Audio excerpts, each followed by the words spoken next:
इस ड्रामा के पार्ट 5 की स्टार्टिंग में हम देखते इफेन जब कार से निकलता है तो वो अपने सामने यान को देख यान के पास जाके उसे कोट से कवर करता है। वो कहती है कि मेरी ड्रेस गंदी है, तो वो उसे हक करते हुए कहता है कि कोई बात नहीं। वो बोली कि मैंने सोचा था कि तुम नहीं आओगे। इफान बोला कि मैंने तुमसे कहा था ना कि तुम्हें गुकुइन ज्ञान को ढूंढने की कोई भी जरूरत नहीं है, क्या तुम खुद को मारने की कोशिश कर रहे थे। इस पर वो कहती कि मुझे माफ करना, मैंने दोबारा से तुम्हारे लिए ट्रबल क्रिएट कर दिया, मैंने गुकुइन ज्ञान को मार दिया है, क्या मिस्टर मू इसलिए तुम्हें ब्लेम करेंगे।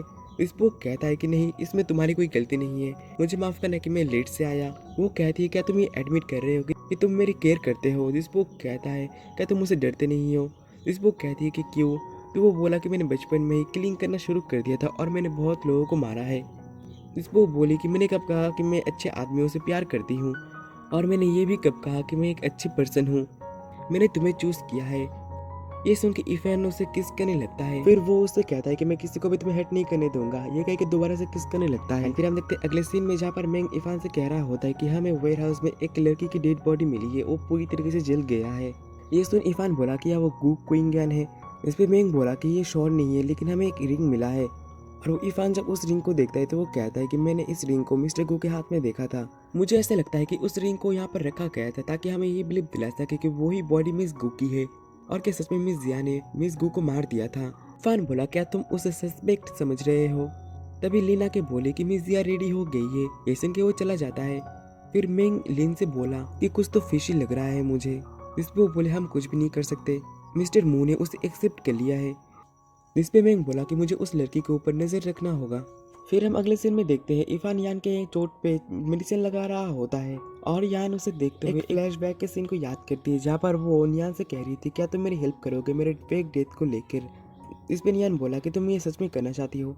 यान बोली कि हाँ, मैं उसे अपने प्यार में फंसाना चाहती हूँ ताकि वो बाद में सफर करे मुझे खोने के लिए और रिग्रेट फील करे, तभी मैं उसके ट्रस्ट को दोबारा जीत पाऊंगी। नियान बोला बस तुम्हारा यही पर्पस है। जिसपो कहती है कि मैं बस मिस्टर मू को ढूंढना चाहती हूँ, तुम मुझे ये बोलो कि तुम मेरी मदद करोगी या फिर नहीं। जिसपे वो बोला कि हाँ मैं तुम्हारी मदद करूंगा, लेकिन मैं तुम्हें याद दिला देता हूँ कि तुम उसके प्यार में मत पड़ना। जिसपे वो प्रेजेंट में सोच रही होती है कि निया ने ऐसा क्यों कहा था, मैं और इफान कभी नहीं। फिर वो इफान से बोली हमारे बीच का अभी रिलेशन क्या है। इफान बोला तुम्हें क्या लगता है, तो वो बोली मुझे लगता है कि तुमने जब मुझे किस किया तो तुम्हें अब रिस्पॉन्सिबिलिटी लेनी चाहिए।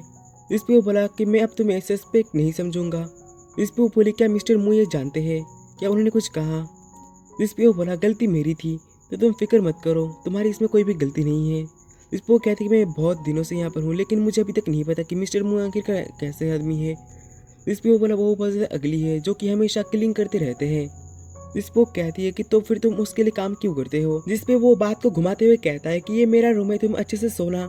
ये कह के जाने लगा, लेकिन वो उसे रोकते हुए कहती है कि तुम मेरे साथ रहोगे क्या, मुझे अकेले रहना पसंद नहीं है। मैं पहले ठीक से सो भी नहीं सकती थी क्योंकि मुझे डर लगता था कि तुम मुझे कहीं मार ना दो। फिर वो कहती कि ठीक है तुम जाओ, तो वो चला जाता है। लेकिन दोबारा वो वहाँ पर आके वो चेयर पे बैठता है और कहता है उसे तुम चलो सो जाओ अब। तो वो उसे देखते हुए सोच रही होती अपने मन में मैं तुम्हारे प्यार में नहीं पड़ सकती हूँ, कभी भी नहीं। फिर हम अगले मॉर्निंग का सीन देखते हैं जहाँ पर उसकी जब आँख खुलती है तो वो वहाँ पर एक लेटर को देखती है जो कि इफान ने छोड़ा था। उस पर लिखा था कि तुम भूखी होगी, तुम खाना खा लो। ये देख के वो सोचने लगती है क्या वो पूरी रात यहीं पर ही था, मुझे लगता है अब मुझे यहाँ पर कुछ मिल सकता है। एक एक डोर को क्लोज करके कुछ ढूंढने लगती है। तभी उसे एक ड्रॉयर में कॉइन मिलता है। उस कॉइन को देख वो शौक रहती है और उस कॉइन को ही देख रही होती है। एंड इसी के साथ ही पार्ट 5 यहीं पर ही खत्म होता है। मिलते हैं नेक्स्ट पार्ट के साथ जो कि जल्दी आने वाला है। तब तक के लिए bye bye and take care. There was a time